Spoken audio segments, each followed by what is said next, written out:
Assalamu alaykum barliq Sharq Turkistonlik qarindoshlar. Hammanglarniki mushu vaqtinglar xayrlik bo'lsin. Bugungi so'zlab qilishimning sababi, ya'ni ekran oldiga chiqib qilishimning sababi xalqimizni mushu Xitoy istixborotininki chet elda bizningki harakatimizni buzish uchun, ya'ni umumiy xalqimizni qo'rqitish uchun, davosimizni buzish uchun olib borayotgan istixborot harakatlarini teşkirish haqida bir jadvalni to'ldirishinglarni o'tirib qo'yishga chaqiriq qilishga bu videoni echib qoldim. Ba'zilaringning xabari bor. Masalan, bu Nicholas Eftimaides deb bir sobiq qarshi istixborotchi bor, Amerikaniki. Öz vaqtida Xitoy istixborot harakatlari to'g'riliq nurg'un kitobni yozgan va davlatda Amerika davlatida shunga aloqador ish harakatlarni olib borgan. Bu kishi hozir bir tadqiqotchi bo'lish sifati bilan, ya'ni Pensilvaniyada Penn State University'da bir professorlik qiladi. Dal shu istixborotga aloqadorlik.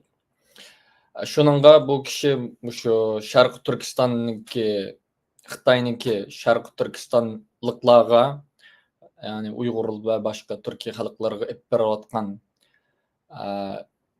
yoshirin istixborot harakatlari haqida bir tadqiqot olib bormoqchi bo'lib, bu jadvalni loyilab bizningki buni tashviq qilib berishiga talab qildi.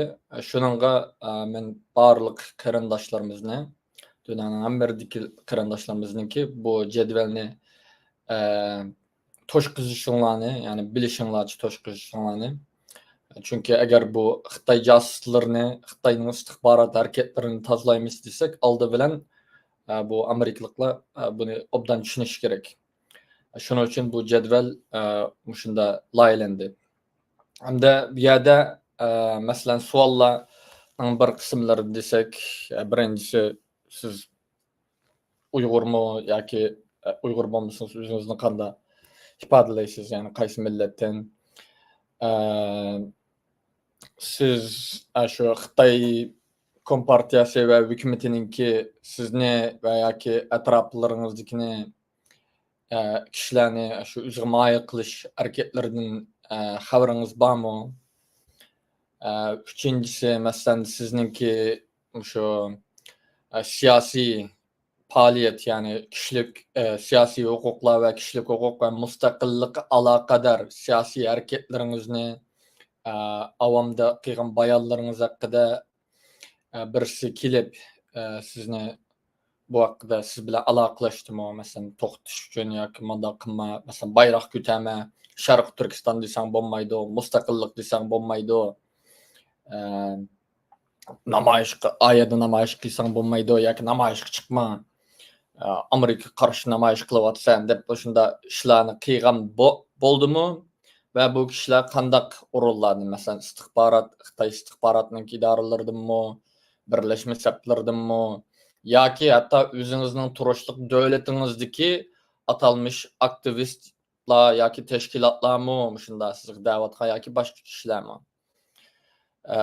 Bular sizga qandaq aloqalashdi? Masalan, telefon orqaliqmi, ilxit orqaliqmi, mesaj orqaliqmi, masalan, WhatsApp, Signal yoki Xitoyniki Weixingdamdo, Douyindamdo nimalar qatorliq yoki o'z tarani nima qildimi? Undan keyin masalan sizni qancha qitim aloqalashdi? Masalan, qanchinchi ayning qanchinchida yoki qanchinchi yilning qanchinchi oyida? Undan keyin bu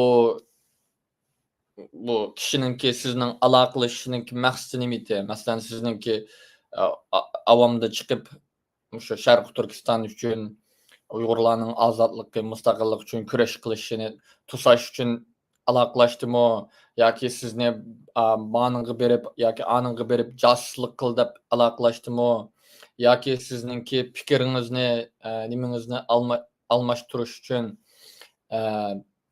aloqalashdimi yoki uchur egallash uchun aloqalashdimi yoki boshqa masalan boshqa sabab bo'lsa yozishinglar kerak. Ma sababdan aloqalashdi deb. Ondan keyin yana mushu Xitoy istixborotininki organlari bilan yoki Xitoy kompartiyasining organlari bilan aloqangiz bormi? Masalan, bu aloqa qanday olib borilyotidi? Masalan, bayon degandek, mushu Apple orqali olib borilyaptimdi yoki ochiq email orqali olib borilyaptimdi yoki maxfiy email orqali olib borilyaptimdi, telefon orqali olib borilyaptimdi yoki text message uchur yozish orqali olib borilyaptimdi degandek. Andan keyin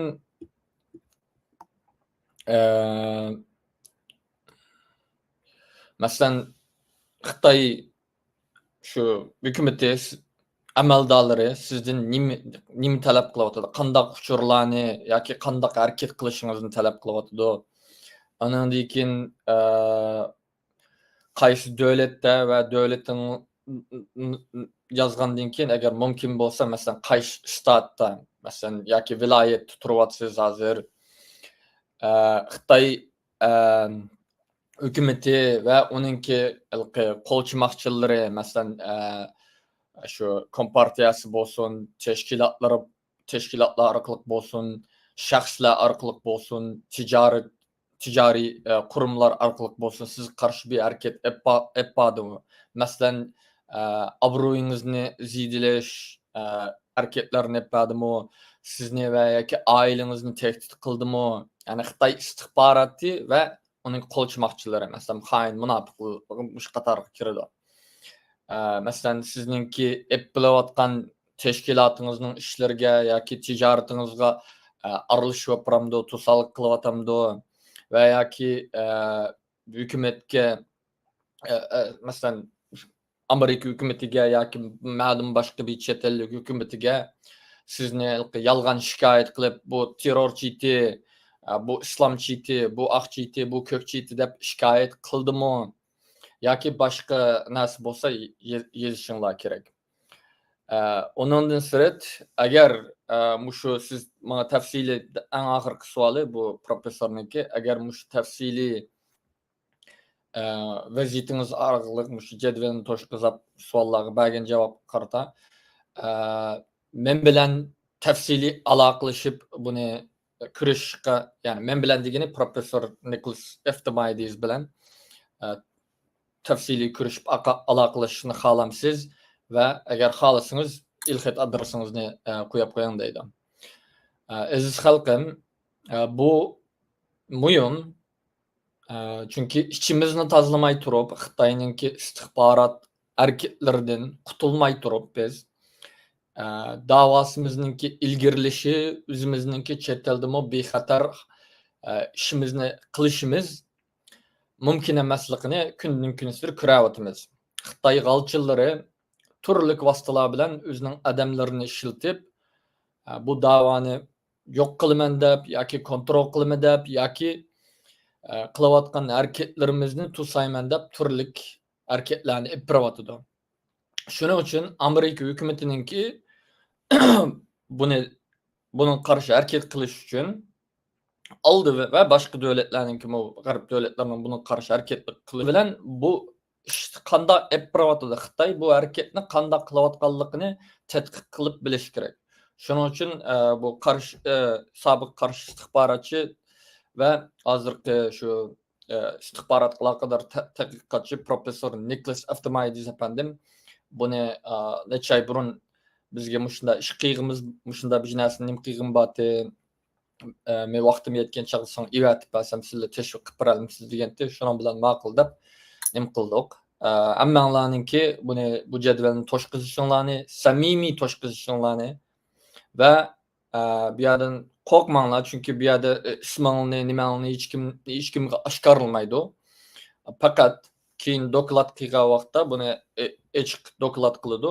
Ochiq doklad qilgan vaqtda ismingni atamay, nima dushman tarafidan kimligingni bilalaydigan muhim uchurlarni nim qilmay, manda vaziyatlar bo'layotdi. Xitoy manda ishlarni olib boryapti, Xitoy istixboroti deb bir doklad çıkardı. Şu doklad çıkkandan keyin, onundan keyin bu Amerikadaki ve G'arbdaki qarshi istihbarat bölümleri Xitoyninki istihbarat tadqiqotlariga yaxshi va samimiy kuchli tadbir olib boralaydi va bizningki mustaqillik harakatimiz sağ sağlam mağdu ve bizningki qutulishimizga, davlatimizni asli keltirishiga bir foydasi bo'ladi. Shuning uchun buni hammanglarningki to'ldirishinglarni, samimiy to'ldirishinglarni va amberlab qo'yishinglarni samimiy tilayman.